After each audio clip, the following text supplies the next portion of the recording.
Hey guys, what's going on? Today I'll be doing Hamlet Act 1 Scene 1. I'm going in depth and in detail about how and what happens throughout the entirety of the play. So first things first, what happens here is that we have guards who are keeping watch on the battlements. So the play opens at midnight on a battlement of the royal castle of Elsinore, Denmark. It is time for the changing of the watch, not the night's watch that you guys know, but just the watch where people just shift every, 8, 10, 12 hours to watch for security. And the sentry, Bernardo, has come to relieve his comrade, Francesco, or Francisco, depends on how you want to pronounce it. So Bernardo and Francisco are just, replacing their roles. The atmosphere is one of nervousness and fear. This is very important. Francesco is greatly relieved to see his comrade and confesses that he is sick at heart. This is a quote. These sentries are nervous because they have seen a ghost the previous 2 nights while on the watch, so immediately we get a sense of the gothic element of Hamlet. Horatio and Marcellus then appear, and Horatio does not believe the story about the ghost and says, "'Tis but our fantasy, and will not let belief take hold of him." Horatio is a very educated scholar who doesn't really believe in fantasy, and he just thinks that this is something impossible that they just have imagined. Marcellus has asked Horatio to join them in order that he may see the ghost for himself, and Horatio is skeptical and says, "Tush, tush, 'twill not appear." Bernardo begins to talk about the ghost. So now the ghost appears, and no sooner has Bernardo begun his tale than the apparition appears. It is the ghost of Hamlet, the late king of Denmark, clad in full battle armor, which is very weird, and you will see why.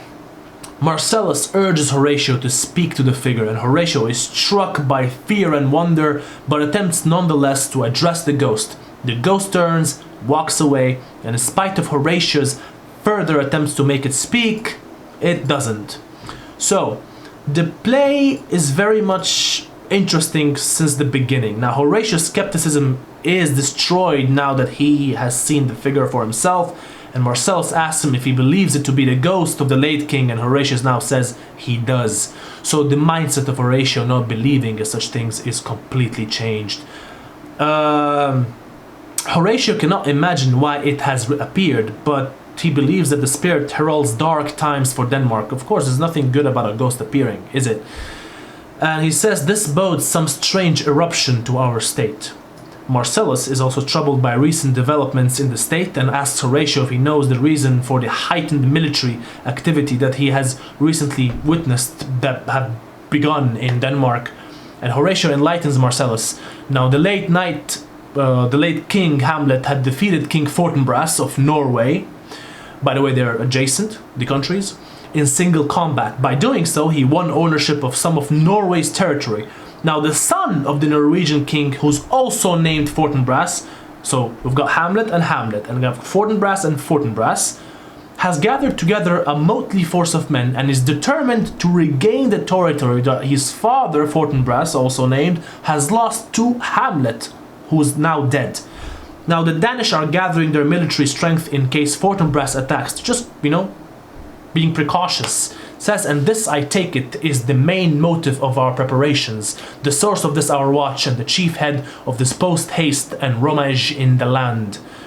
Marcellus remarks that it is fitting that the late king's ghost should be abroad, as he was involved in events that led to the current unrest. Of course, because this is the reason that Fortinbras is it is because old Hamlet defeated Fortinbras' father. Now, as Horatio is speaking, the ghost reappears. Very important. So it appears, disappears, and then reappears. Horatio bravely addresses the ghost again.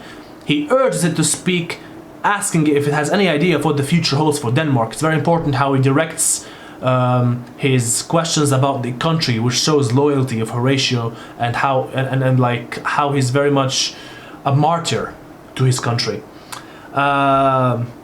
Now, which happily foreknowing may avoid, oh speak. That is what he says to the ghost. Cock then crows, and the ghost starts to leave, which very much symbolizes perhaps that the ghost cannot appear during the day for some reasons, biblical reasons, mysterious, a myth. You can think about that. Dawn begins to break and Horatio says that they should tell Prince Hamlet, the late king's son, of what they have seen. Horatio believes that the ghost will speak to Hamlet because of course that's his father if it really is. Marcellus agrees to this suggestion and says that he knows where Hamlet can be found. So this is the beginning of Hamlet Act 1 Scene 1. Guys, let me know if you have any questions or drop them down below. Thank you very much and have a good day.